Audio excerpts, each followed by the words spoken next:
Welcome to the Research Culture Uncovered podcast, where in every episode we explore what is research culture and what should it be.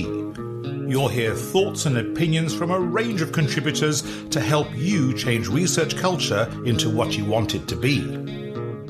Hello, it's Nick, and for this episode of Research Culture Uncovered, I'm delighted to be talking to Josh Sendall about his library career, which has culminated recently in him being appointed librarian and keeper of the Brotherton collection here at the University of Leeds Libraries.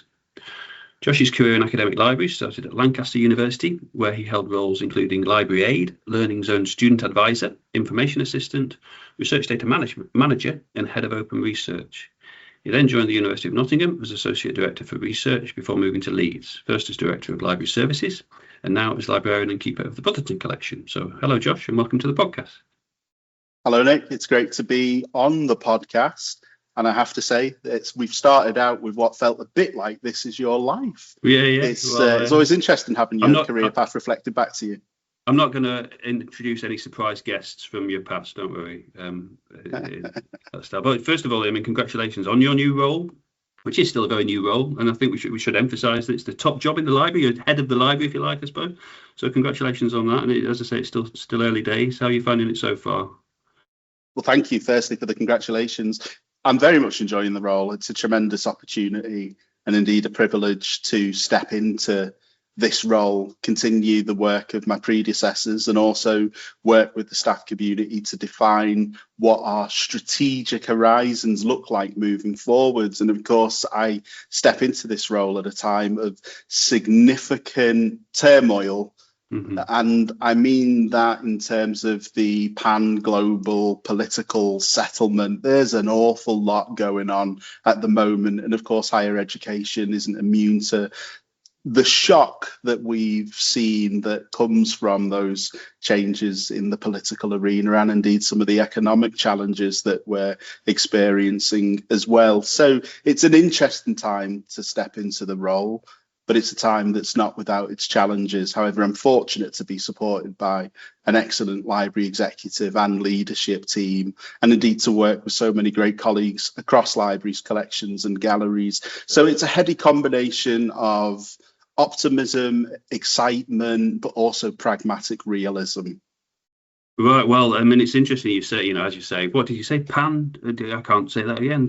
I think I said pan geopolitical settlement, or something along those lines. I'm going to write that down. But in that context, libraries are important, aren't they? Information's important in this current landscape. Critical.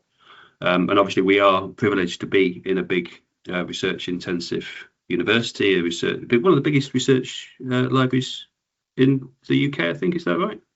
Yes, absolutely. Of a similar size and scale to University of Manchester, Sheffield, Edinburgh, Glasgow. So yes, we are a major research library, and our collections are truly outstanding. Our cultural collections and also our main collections, and indeed the services we offer for our academic community, are progressive, forward-thinking and grounded in being useful to our students and our academic colleagues as well. I'm biased, of course, but yes, I fundamentally think that University of Leeds Libraries are a great outfit. Yeah, and of course you've got lots of networks across the sector, haven't you? You mentioned some of those libraries, and without throwing out too many acronyms, I know you've got leadership roles with RL UK, it's Research Libraries UK, Sconnell. I never remember what Sconnell stands for. Do you know off the top of your head? Sconnell Society? Oh, I think in the midst of time it was the Society for College and University Libraries. So includes around 160 HE organisations, and not just university libraries, but that broader HE sector. And Academic Libraries North as well is another one. I was just looking at your biography. You and I have known each other, I think, for a few years now. I certainly met you when you were at Lancaster, then when we were, still working in the same space, really, named Research Data Management and Open Research. And I should say, a colleague of ours was intending to join us. This is a co-host, Ruth Winden, who colleagues, regular listeners will know is a careers consultant with research here at the University of Leeds, and she was very interested in your, as am I, your rapid trajectory. I mean, just looking back at some of those, those wide range of jobs you had at Lancaster. So perhaps just tell us a little bit more about your academic and professional background, and what brought you to this point now. Absolutely, yeah. So I think the first thing to say is that I didn't go to university until I was 24. So I went as a mature student. I read law at Lancaster University. And my intention at that time was very much to go on to practice law. I had aspirations to be called to the bar and practice as a barrister. That shifted slightly during my undergrad degree, and I started to think more about qualifying as a solicitor and ideally working for a Magic Circle law firm.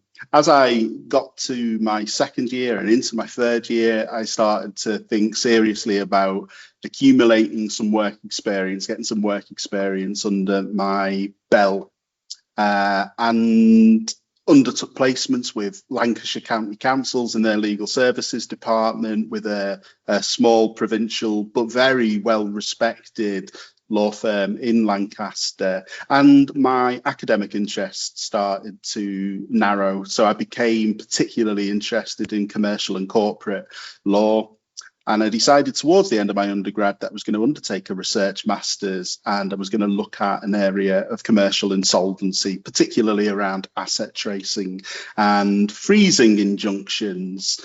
Fast forward a little bit, and of course, freezing injunctions are very interesting at the moment because of their utility and application for the seizing of Russian assets following the Russo-Ukrainian war. But where I'm going with this is twofold. One was when I was getting towards the end of my undergrad degree and thinking about my master's, I wasn't too keen on the idea of taking on additional student debt. And I resolved to work over the summer in various different roles across the university, anything really that I could get my hands on. And so it was a really interesting summer, the final year of my degree. I worked for the careers team, I worked for the Students' Union in a campus supermarket and on a reuse and recycle project. I was working for the accommodation team as a temp. And I also was working for the library at Lancaster, initially as a library aide, similar to a shelving assistant, and also as a learning zone student advisor, which you mentioned.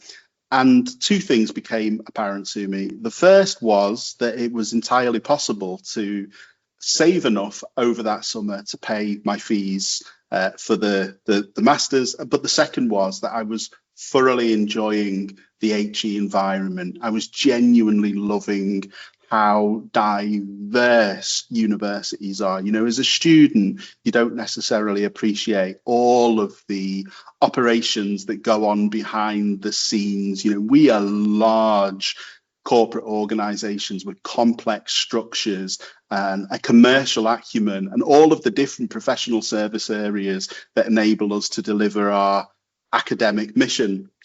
So I started to think about a career pathway that would see me work within a university rather than a practicing lawyer.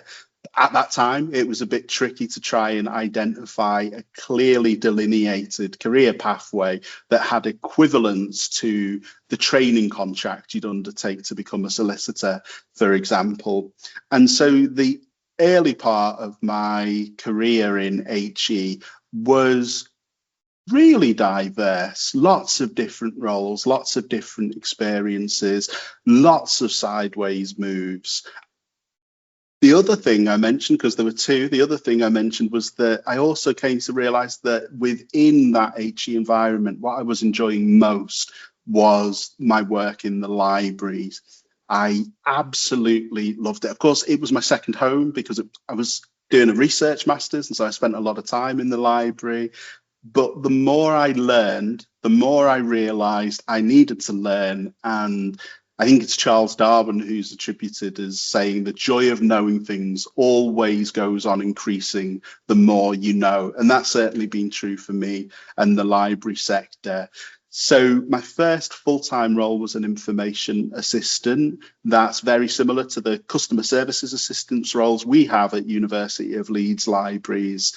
And then I actually left the library for what I sometimes refer to as the sad chapter in some respects, because it became clear that the advice I was receiving from one colleague in particular to progress in my career was to undertake a master's in librarianship and information science. And of course, at that time, I was just wrapping up my master's in law by research, and that prospect didn't fill me with joy. And so I thought, to progress, I might have to move on out of the library for a short period of time. It was sad because I loved the library and I felt I was leaving, but it was also really interesting. I worked for the equivalent of our research and innovation services on a project that looked at post-award financial grant administration and streamlining that experience for our academic colleagues.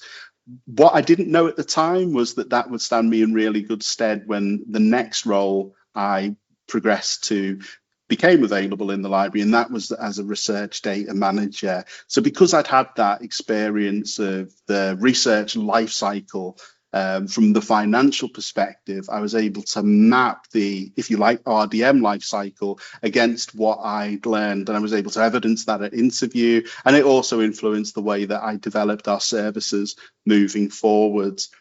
So that was my first, what we would refer to as professional role within the library. That's also when I met you. I think I met you at Internet Librarian International. Maybe it was 2017, 2018. Oh, that's a long time. Anything before COVID, I can't remember. But no, I do know. I certainly know we did meet around that time. We did, yeah. And you were speaking about Wikimedia. So that passion. That's not like me. I know, strange, but it was very on brand. And actually, that presentation you gave at that conference really got me very interested in the world of Wikimedia. But perhaps that's a conversation for another time. So I progressed from research data manager to a role that was initially referred to as research and scholarly communications manager. Later, we changed that to head of open research. That was a role that I loved, and it involved the leadership and management of our services for open publications, for fair data, for reproducibility, for research intelligence, citations analytics, and the likes. And it was a role I really enjoyed at a university I really loved, but a great opportunity came up at University of Nottingham, which you touched on, and that was as Associate Director for Research. It was a fixed-term contract, and it was a bit of a risk, in a sense, moving from... Was that in the library then, or was that... It was in the library. Yeah, absolutely. So my team were based at the George Green Library at University of Nottingham.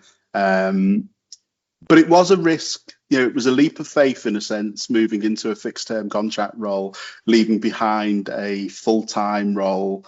But it was a great move. It was a year in which I learned an awful lot. I moved from a research intensive institution to a very large research intensive institution. I worked with some amazing people. I learned so much. But as that fixed term contract started to draw to an end, an opportunity came up to apply for the role of Deputy University Librarian here at the University of Leeds, and I had to go for that opportunity. I'm so glad that I did. I thoroughly enjoy working at University of Leeds. It's an amazing institution. It's a challenging time, as I said at the outset, in higher education. But there's so much opportunity to make a positive difference in the world. And one of the things I love about University of Leeds is that focus on our contribution as a university to the UN SDGs. So the values alignment is really strong. After about 18 months in that role, my role shifted to Director of Library Services, and then I had the opportunity to apply for a secondment. And that saw me move into my current post, which is Acting University Librarian and Keeper of the Brotherton Collection. And one day I'll remember to breathe before I convey that job title. Yeah, it's a long one. I know. Tell us just what is the Brotherton Collection? The Brotherton collection is, I would describe it as a collection of global significance. It's an outstanding collection of manuscripts and cultural artifacts that includes everything from beautifully illuminated manuscripts to a first, second, third and fourth folio of Shakespeare's works. There's Bronte material in there, wonderful poetry. It's an outstanding collection. It's one of our 5 collections that are designated as outstanding by Arts Council England, but the focus for that collection is very much English literature, and it is up there with some of the greatest collections, both in the United Kingdom, but also globally. And we're doing some excellent work to digitize material, make it available where possible through the Digital Library Infrastructure Project. And if you haven't already had a conversation about that, you ought to have a conversation about that with our new Acting Director of Library Services, Claire Knowles. Yeah. Well, that was, when I publish this, I'll put some show notes in and I'll make sure there's links because colleagues can explore some of that. As you say, some of it's been digitised. It's an ongoing project, but I keep meaning to explore it in more detail myself. But just to come back to your sort of career, so thanks for that sort of description of your journey. And I suppose what strikes me with that is just the sheer breadth of experience that you had, and that then presumably informs your work to this day. I would think. I mean, can you tell us something about what you learned along that journey and what you're continuing to learn, I suppose, and what you bring to your role now? I guess what I would say is people will often ask you to provide an insight into your career journey with the hope that it's a path that they may be able to emulate. I've always struggled with that concept in a sense because it almost calls you to provide a calculated equation that you followed, that other people can follow. And the reality is that there was a significant amount of chaos and opportunity and serendipity, huge amount of hard work, no doubt, long hours. There was a career development theory which I discovered called planned happenstance. And when I happened across that, it really resonated for me because it recognizes that career paths aren't straight and undeviating.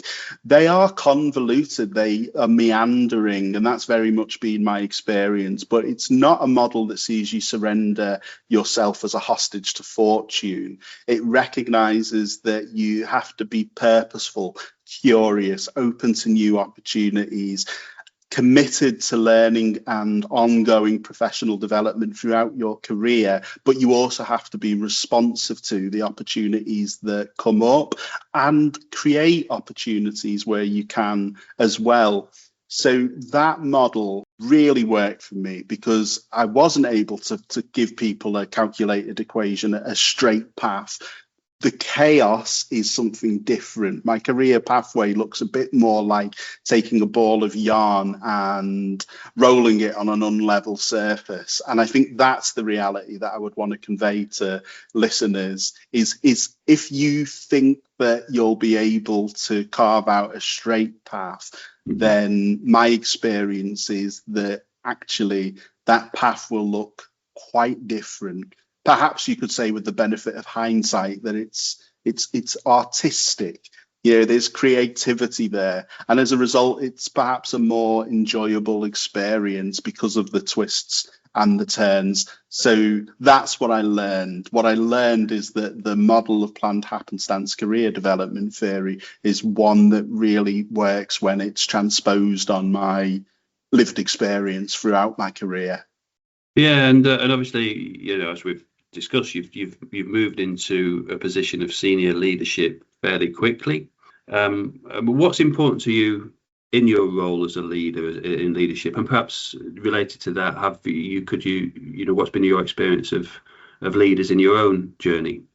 What's important to me is first and foremost knowing your own humanity and recognizing that, like all human beings, you're fallible.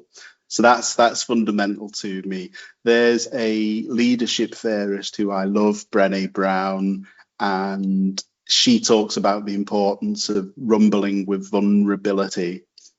Growth only happens, from my perspective, when you're willing to accept that you're going to learn along the way. So that's kind of my first reflection. My second is that a role like this is multifaceted. It's simultaneously about the leadership and governance of a professional service area, a large one, and that comes with the responsibility of effective financial management and stewardship, thinking sustainably about the development of the service, understanding that the world in which we operate is influenced by different drivers. So I have to stay abreast of developments, both within the HE sector and beyond, whether it's, for example, Bridget Phillipson's statement in the House last week that touched on lifelong learning entitlements, or indeed it's a policy paper that provides a renewed emphasis on the importance of open research. It could be REF or TEF. All of these different drivers influence the way that I and my exec team lead our libraries. So it's a complex role because you're both a subject matter expert, although increasingly as you progress in your career, you have to become more of a generalist. It really is about your range, your aptitude and ability across a range of different attributes and capabilities that will make you an effective leader.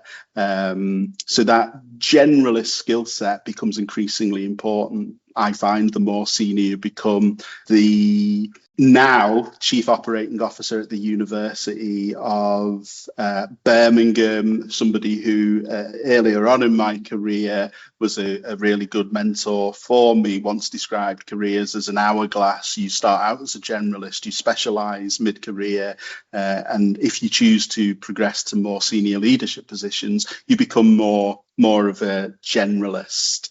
So I think that's an important feature of my experience. And again, that's a model that has really come to life for me as I've progressed. What's important to me, though, is people, our people. My role is a role of service. Some people love the concept of servant leadership. Some people loathe it. I love it. I am in service of student education. I'm in service of research and innovation, and indeed civic and cultural engagement. And that sense that a university is fundamentally a social undertaking for the social good drives me day to day and influences the way that I work within this role.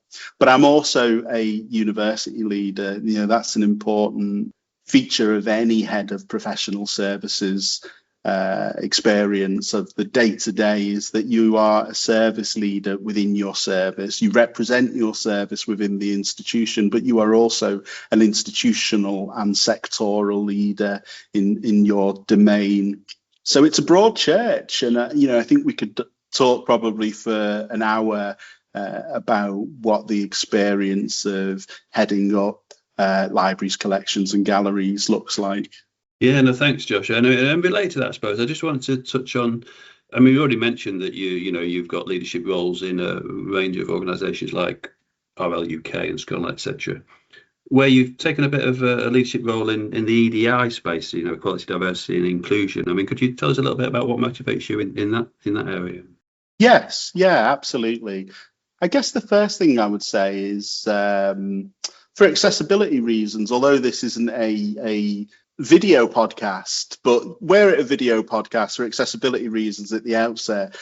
Should have given a bit of a statement about my positionality. So I'm a middle-aged, black, cisgender man. What you can't see is that I'm also a gay man and I'm neurodivergent. So I have both dyslexia and ADHD. And I grew up in a low-income, single-parent household following the death of my father when I was younger. And so those lived experiences are indivisible from the me that is Josh. You can't disconnect those experiences from my life. but those experiences have demonstrated to me the importance of taking care to consider and accommodate the different experiences people have, and the reality that there's significant inequity within many of our institutions and indeed with the fabric of society. You know, that extends from the criminal justice system to education and beyond. And I feel, I used that phrase a moment ago, that universities are a social undertaking for the social good. I both feel and I know that universities have fundamentally transformed my life prospects. They've enriched my experience of being human, but navigating my own individual pathway through education and into higher education and then into work has also been characterized by instances of struggle, I think is the right word to use. And the reality is that we aspire to live in a society that's based on the principle of equality. The reality is that there are differences that people from minority, marginalized and underrepresented communities and groups face. And it's my steadfast belief that while we should strive for the concept of equality, equity is necessary to provide adjustments that enable people from different backgrounds to progress. So my lived experience is partly what drives me to continue my work as an EDI leader, but also the recognition that we all stand to benefit. You know, when we think about things like diversity of thought, for example, the importance of people coming together to use their individual skill sets, attributes and experiences to ideate, to innovate, to build on the shoulders of the giants on which we stand as the academy, those researchers that come before us. The greatest potential that we have to develop something forward-looking and progressive is to encompass the whole of humanity's ability. And that means that we have to truly embrace and accommodate people from different walks of life. It's also important to me, though, Nick, because my own lived experience isn't so dissimilar from some of our students. And the proudest moment, I think, for any HE practitioner is when you see somebody, an alumna, for example, crossing the graduation stage, completing that milestone in their educational journey. And I'm mindful that we still have an attainment gap, for example, for Black students. We still have an attainment gap for disabled students. And so the work of equity, diversity and inclusion is also about ensuring that our students can progress and achieve their individual objectives as well. So I think it's a responsibility of every leader, but it's one that is personally very important to me. No, well, thanks, Josh. That's, I mean, one thing that strikes me in what you've just said, and I suppose my experience of working with you and having known you for several years now, is openness. And I think, you know, that sort of openness of research, you know, we're both interested in working open research, but also that general openness, as you've just demonstrated, and how that intersects as well with EDI. I suppose that's one of my interests in the context of open research is the knowledge equity. We've got the knowledge equity you've already referred to, but the knowledge equity network here at the University of Leeds, that informs some of the work, if I can mention it again, Wikimedia, you know, and actually trying to tackle some of the biases in the knowledge environment of which Wikimedia and Wikipedia is part.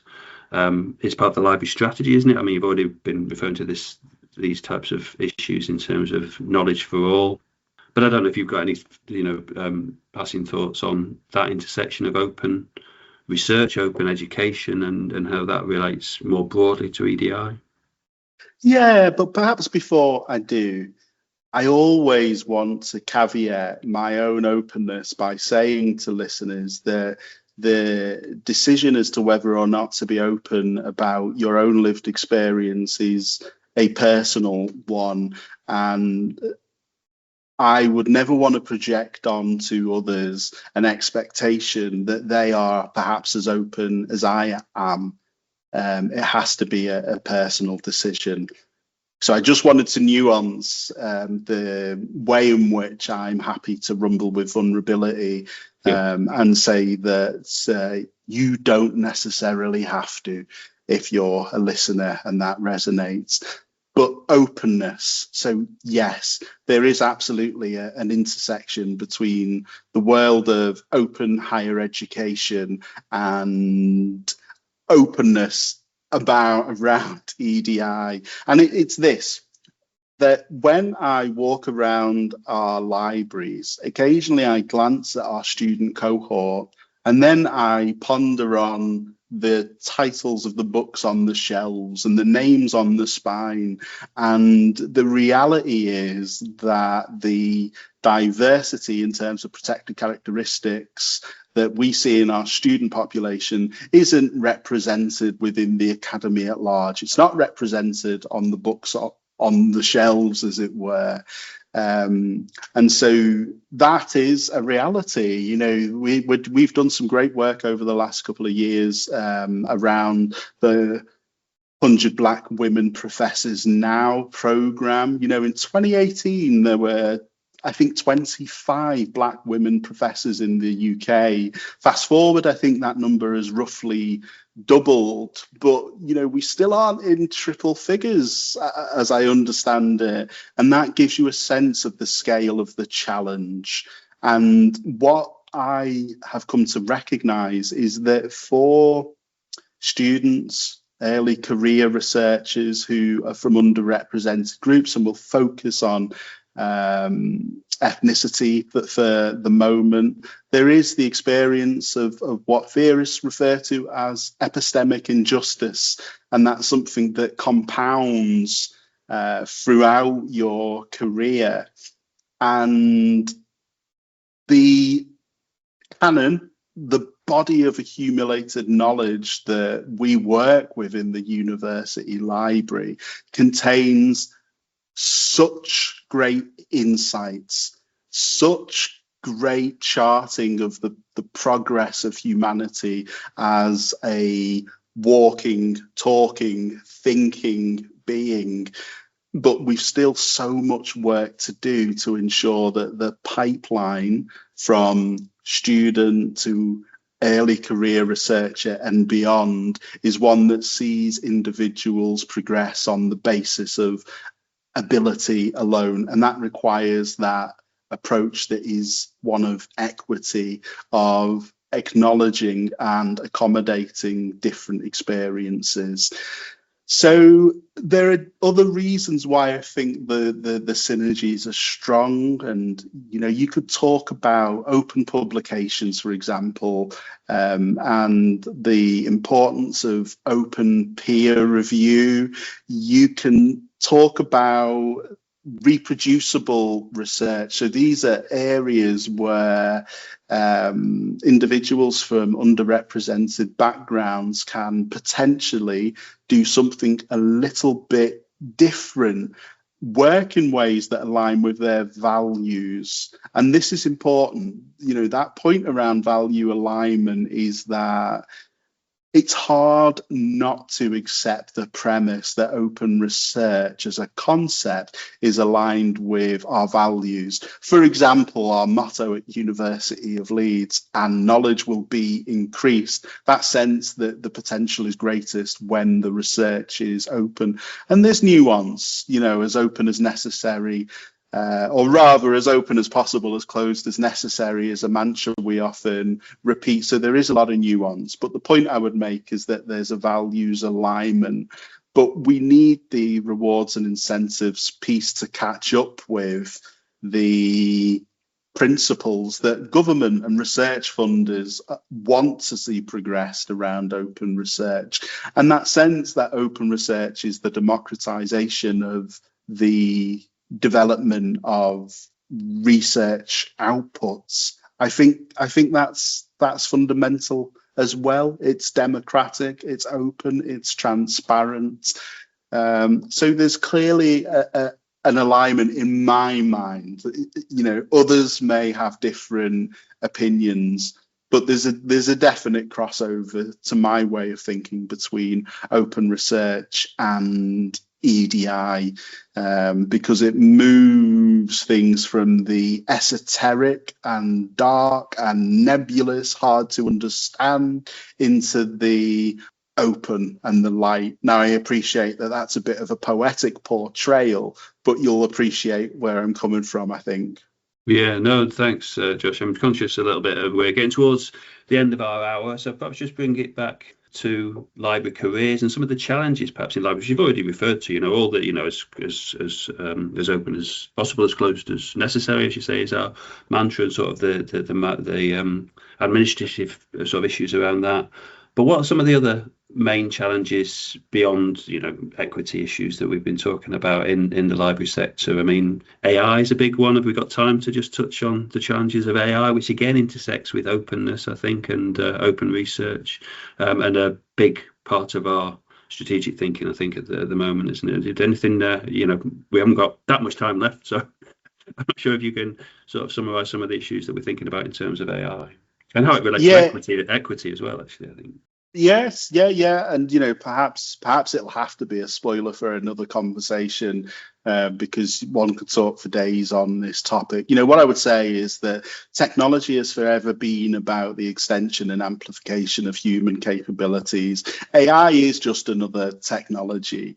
Libraries have existed since times immemorial and move with the time, and the medium on which we capture, preserve and make available information, it's always shifted from cuneiform tablet to parchment to vellum to the codices to the internet. We've always moved with the times, and we're continuing to move with the times as we see the development of AI. I mean, what I would say is that there are myriad copyright issues in the AI space. That's a prerequisite that any good library and information professional would start by acknowledging. But within the development of that technology has emerged a clear preference and trend for many students and indeed researchers around natural language approaches to search techniques. Now, I don't think that we've seen or will see the death of the Boolean string. I think advanced search techniques will remain important, but there is a preference for natural language searching, and so the way in which we make our collections available may need to shift as we move forwards.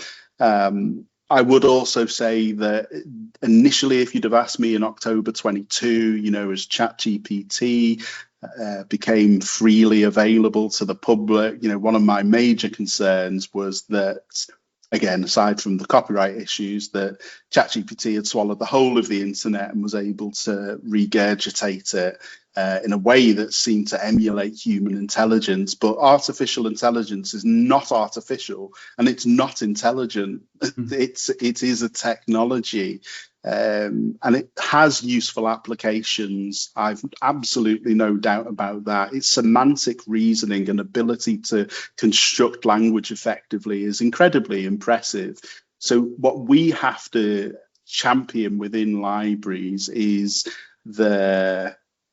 our raison d'etre in many ways, that we need to be able to draw on a body of evidence, on well-produced, rigorous research. And so what is important, I think, is the development of RAG as a technology, retrieval augmented artificial intelligence, that sees a large language model, a Gen AI model layered on top of a research collection that enables you to follow the citation trail effectively. So there are lots of shifts. And as I say, this is probably a précis for another conversation, but you did ask about the EDI considerations that relate to AI. And it's always been the case that the availability of technologies is often wide ranging, but your ability to access it is predetermined by whether or not you have enough cash in your pocket. And it is the case that technologies are now available to individuals who can afford to pay for them. And then the other big topic, definitely a conversation for another big day, is what I consider to be cul-de-sacking. It is the concept of a self-referential model. So what AI does is takes a body of knowledge that exists and extrapolates, it abstracts information. But if we take a few steps back to an earlier part of this conversation, we know now that the universities in which we live and work, they aren't as representative of society at large as we would like them to be. So what I mean by self-referential is within the entire accumulated body of knowledge in the UK, for example, we have around, say, 50, 60 Black women professors contributing to that knowledge. And so the issue of cul-de-sacking is that we perpetuate what already exists. So there are risks associated with a shift to AI as a technology that's widely applied across the sector. And like all risks, the work that we must do is to carefully engage with those and attempt to mitigate for those risks.